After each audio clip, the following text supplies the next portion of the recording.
Bruno Meissonnier, c'est un des pionniers de l'intelligence artificielle de la robotique. C'est un visionnaire aussi, c'est le père des robots Nao et Pepper. C'est aussi le fondateur de Another Brain. Another Brain qui crée des puces d'une nouvelle génération d'intelligence artificielle. Et alors, il a un credo, Bruno Meissonnier, c'est de s'approcher le plus possible du fonctionnement du cerveau. Donc là encore, il y a quand même deux adjectifs qui me viennent. C'est fascinant. À la fois, c'est flippant. Ce matin, il va nous parler de l'intelligence artificielle organique.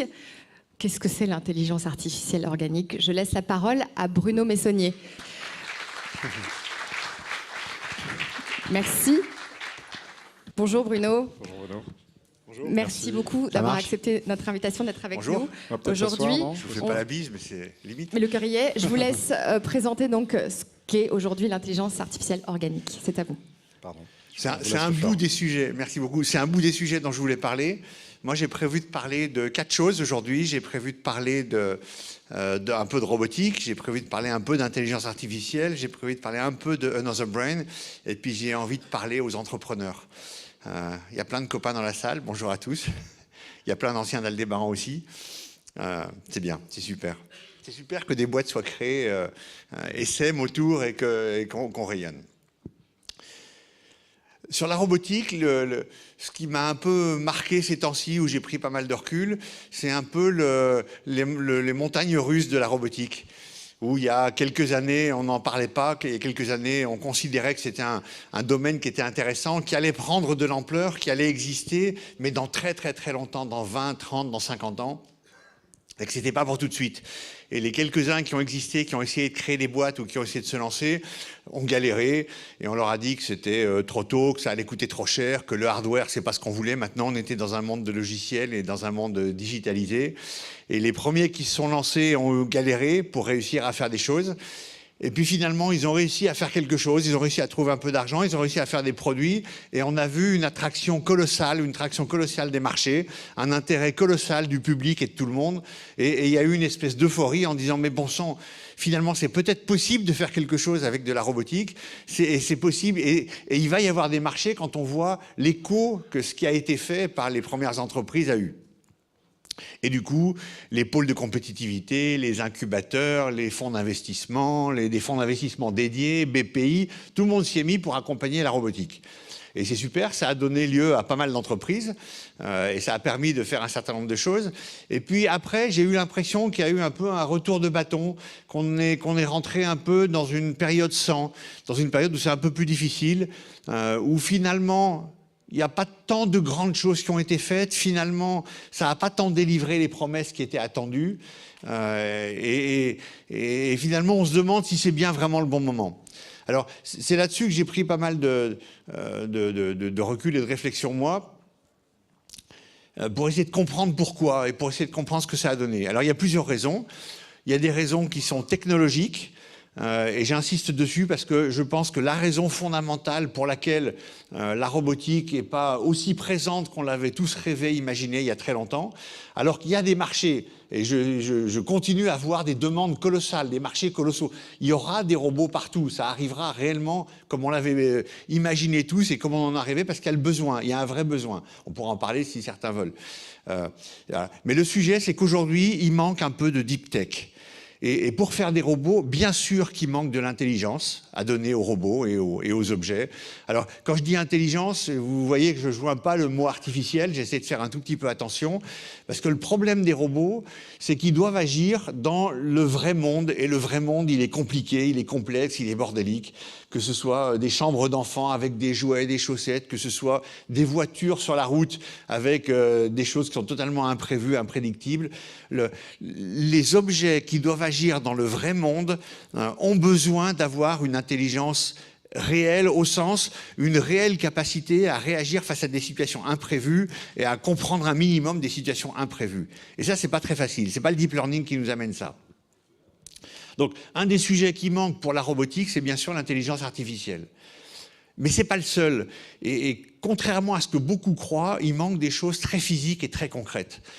Pour tout le monde, ça y est, on est rentré dans un monde qui est purement digital et qui est purement numérique, mais c'est pas vrai. Quand vous faites un robot qui interagit dans le vrai monde, vous avez des problèmes très bêtes de capteurs, de moteurs, sans parler des problèmes de sécurité, mais j'en parlerai juste après. Et j'insiste sur les moteurs. pour faire les robots que tout le monde attend, il faut inventer des nouveaux moteurs. Tant qu'on n'inventera pas des nouveaux moteurs faits pour la robotique et adaptés à cette robotique, ça ne marchera pas. Et je veux prendre un exemple tout simple.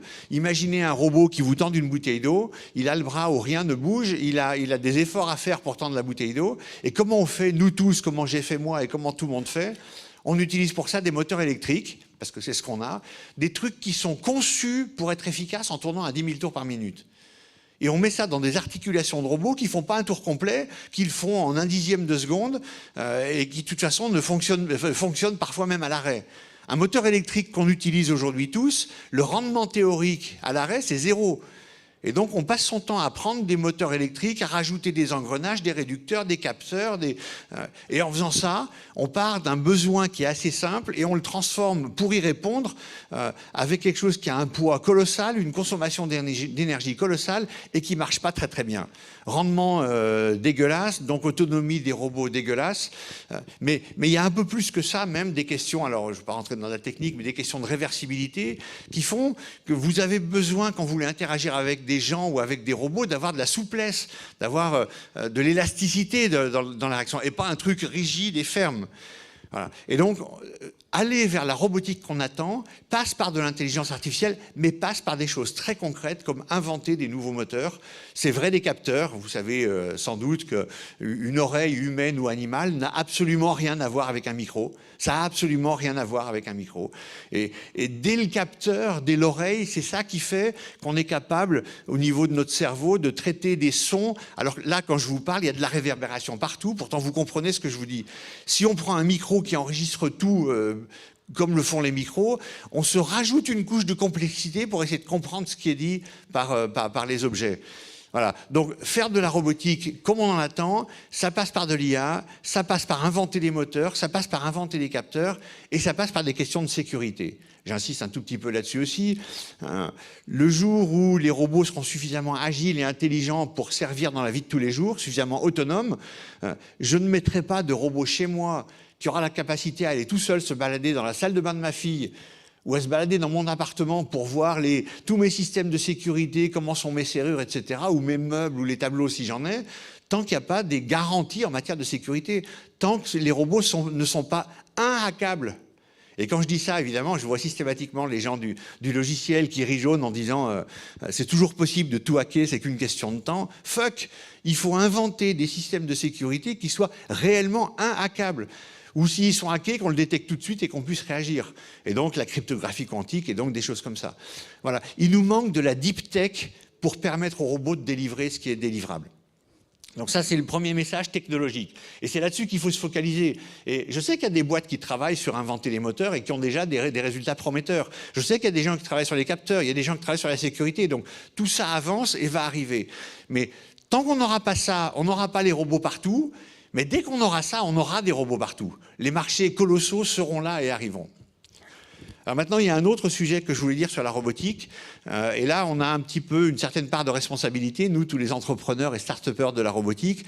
C'est ce que j'appelle le syndrome du mec qui cherche à quatre pattes sous un lampadaire la nuit. Vous savez, le type, il est là, il cherche à quatre pattes quelque chose, et puis il y en a un autre qui passe à côté, qui dit « Mais qu'est-ce qui t'arrive? T'as perdu quelque chose?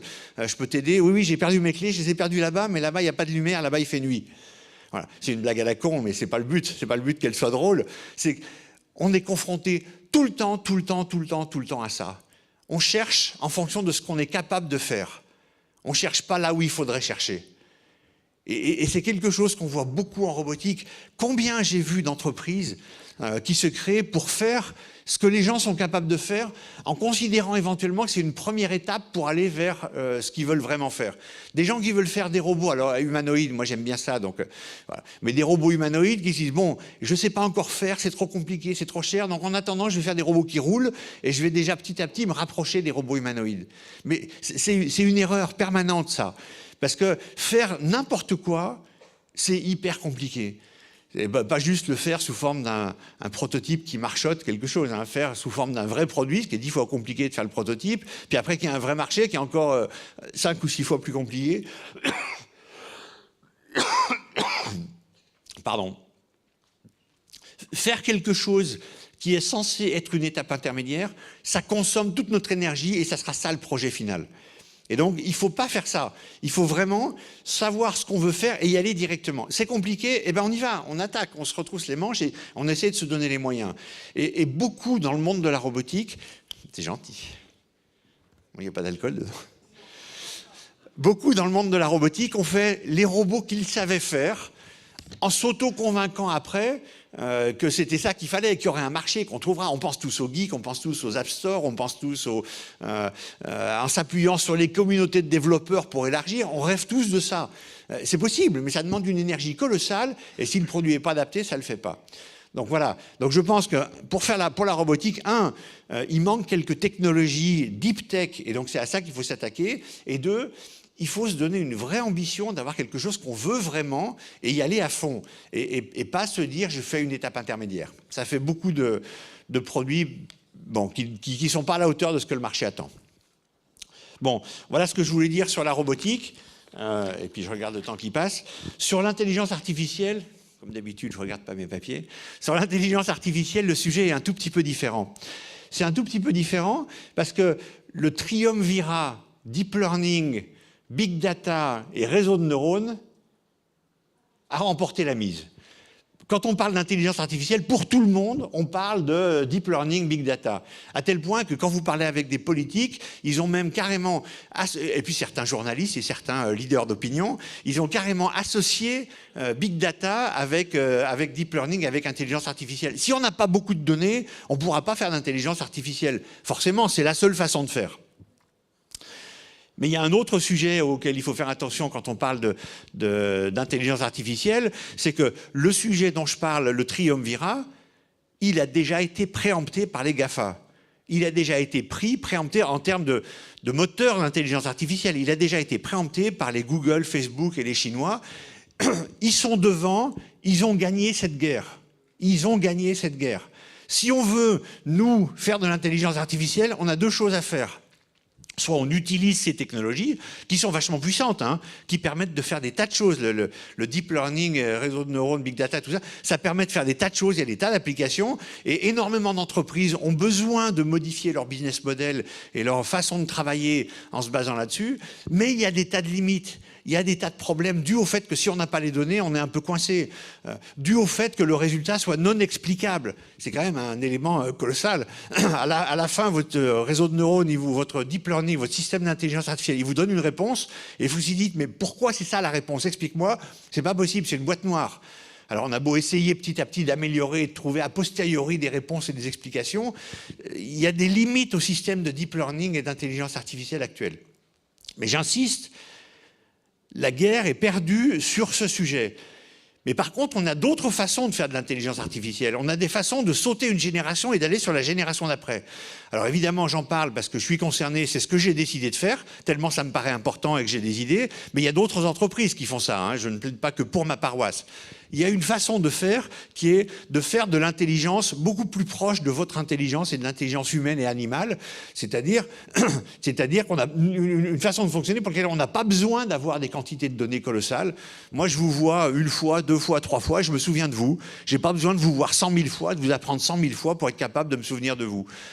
Et quand je prends une décision et quand je dis, tiens, en face de moi, je vois que c'est un cycliste, un chien, un guépard ou je ne sais pas quoi, je suis capable d'expliquer le pourquoi. Mon cerveau, il est capable d'expliquer pourquoi. Et donc, on est capable de faire des intelligences artificielles qui fonctionnent complètement différemment, qui sautent une génération, qui sont beaucoup plus puissantes que celles des autres. Et là, la France a un coup à jouer. Alors, je reviendrai un tout petit peu dessus, mais là, je veux parler un tout petit peu de Another Brain, l'entreprise que j'ai créée il n'y a pas très longtemps. Il y a des personnes de Another Brain qui sont dans la salle. J'ai créé cette entreprise en février 2017. Et le but, c'est ça. C'est de faire une intelligence qui permette réellement à des objets autonomes, des drones, des robots ou des voitures, de réagir correctement dans un monde compliqué et complexe. Et donc, de faire une véritable intelligence. Et cette véritable intelligence, elle n'a pas besoin de quantité colossale de données pour travailler, elle n'a pas besoin de big data, elle apprend de façon autonome, elle apprend toute seule, en temps réel et en non supervisé, et elle vous donne un résultat qui est très frugal en énergie, qui consomme très peu de choses et qui soit explicable. Et nous, on a appelé ça l'organic AI, l'organique au sens bio, au sens human-friendly. Voilà. Et donc, cette façon de faire de l'intelligence artificielle, nous, Another Brain, on va commencer à délivrer, on a déjà délivré des résultats. on a délivré, donc c'est possible, hein. On a déjà délivré des résultats et on va avoir délivré la totalité et l'ensemble d'ici encore, on va dire, 1 an, pour avoir un framework global. Mais donc c'est possible. Et il y a d'autres boîtes qui sont capables de faire ça. Et moi, s'il devait y avoir des responsables politiques dans la salle, ce que je leur suggérerais, c'est de focaliser leurs maigres ressources dédiées à l'intelligence artificielle, en partie, pas totalement, mais en partie, sur aider et soutenir les gens qui vont vers cette nouvelle génération d'intelligence artificielle. Bien sûr, je plaide pour ma paroisse, encore une fois, mais il y en a plein d'autres. Et c'est là qu'on peut reprendre pied et redonner un leadership en IA à la France. Sinon, on n'y arrivera pas. Sinon, on court après des gens qui sont plus gros, plus riches, plus intelligents et plus puissants que nous. Un mot maintenant sur les entrepreneurs. 2 mots sur les entrepreneurs. La première chose, c'est, je veux insister sur la notion d'avoir une vision. J'insiste là-dessus parce que je me suis rendu compte a posteriori comme c'était important. Une vision d'abord, hein, c'est pas un rêve, c'est pas une idée générale. Une vision, c'est ce qu'on veut faire, c'est les chemins pour le faire, avoir des idées de comment on veut passer, et c'est l'éthique sous-jacente. Ça fait partie entièrement de cette vision. Eh bien, j'ai vu tellement d'entreprises se casser la figure ou partir en vrille, soit parce qu'il y avait plusieurs visions qui étaient portées par plusieurs fondateurs, soit parce que le fondateur partant, alors que tout le reste de l'entreprise reste de la même façon avec les mêmes forces vives, le fondateur partant, il n'y a plus personne qui soit porteur de la vision et l'entreprise part en vrille. Et c'est un véritable sujet. Et si vous êtes entrepreneur, pensez fortement à une vision et gardez votre vision, et il faut qu'elle soit très fortement ancrée en vous et il faut qu'elle vous corresponde. Alors il faut surtout aussi qu'elle corresponde au marché, sinon vous avez une vision qui est géniale mais qui n'est pas efficace et qui ne donnera rien, mais il faut qu'elle vous corresponde parce que vous allez vous battre autour de ça. Votre vision, ça va être la seule boussole que vous aurez quand vous serez dans des tempêtes, et les tempêtes, vous en aurez forcément. Ça sera la seule boussole que vous aurez quand vous vous retrouverez tout seul face à des choix cornéliens qui seront tous mauvais et entre lesquels il va quand même falloir choisir. La seule boussole que vous aurez, c'est cette vision que vous portez. Alors c'est quelque chose de très intime, très personnel. Il faut à tout prix qu'elle vous corresponde profondément parce que vous n'allez pas passer votre vie à vous battre pour quelque chose qui n'est pas exactement vous. Et tant pis si tout le monde autour, ou beaucoup, essaye de vous entraîner dans d'autres directions. On trouvera toujours des tas de gens qui vous entraîneront, que ce soit des fonds d'investissement, que ce soit vos staffs, que ce soit des marchés, que ce soit des journalistes qui essaieront de vous entraîner vers des choses qu'ils ont déjà vues, qui sont leurs références à eux, qui correspondent à leur vision à eux. Mais il ne faut surtout pas que vous transigiez par rapport à ça. Et quand je dis pas transiger, je parle de l'essence, je parle du noyau. Une vision, c'est pas un roseau, mais c'est pas un chêne non plus. C'est-à-dire, si vous êtes intimement porté par l'essentiel et le noyau de ce qui est important pour vous et pour votre projet, vous acceptez d'avoir de la souplesse en sachant et en préservant l'essentiel. Voilà, j'insiste parce que c'est très important. Le dernier aspect sur lequel je voulais insister, c'est la chance qu'on a d'être en France.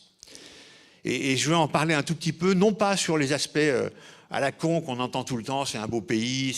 Oui, c'est vrai, c'est un beau pays, mais je ne connais pas une seule personne dans n'importe quel pays du monde qui n'est pas intimement habité par le fait que son pays ne soit pas un beau pays. Enfin, si, il y a quelques pays où les gens disent, mais c'est rarissime. Donc, tous les pays sont des beaux pays. Et on a le crédit d'impôt recherche, c'est vachement bien, et c'est vrai que c'est vachement bien, mais les autres pays ont d'autres choses qui sont aussi bien et qui compensent. Donc non, c'est pas ça que je veux dire. Pour moi, les deux choses essentielles, c'est qu'on a un principe, une force pour être le champion de l'innovation de rupture. On porte l'innovation de rupture en France. Et on a un deuxième sujet, on porte, alors je reprends le terme du bouquin, la logique de l'honneur. Je bascule un peu sur les deux. L'innovation de rupture, et tout ça, c'est pas une question d'ADN. L'ADN, c'est plus des modes opératoires. Mais c'est plus des questions de culture. L'innovation de rupture, la France est vraiment un pays qui porte depuis des centaines d'années de faire des choses radicalement différentes de tout le monde.